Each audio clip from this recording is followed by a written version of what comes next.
ever wonder how US government protects its most sensitive data from cyber threats? Or why do some systems get approved and others don't? The answer lies in the powerful 6-step process called the Risk Management Framework, RMF. Today, I am going to break it down in a way that is simple, practical, and unforgettable. So stick around.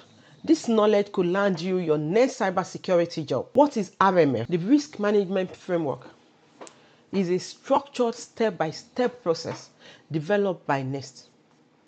That is the National Institute of Standards and Technology. It's used by government agencies, defense contractors, and cybersecurity professionals to make sure their IT systems are secure, trustworthy, and are compliant with federal laws. Think of RMF like a security check, but way more strategic. It helps organizations identify risk, manage them, and allow them to make informed decisions before systems go live. Why does RMF matter? RMF isn't just paperwork. It's about protecting real people and real mission from cyber attack. Imagine an air traffic control system getting hacked, or a military server leaking classified information. RMF prevents disasters like that by requiring cybersecurity at every step, from planning to development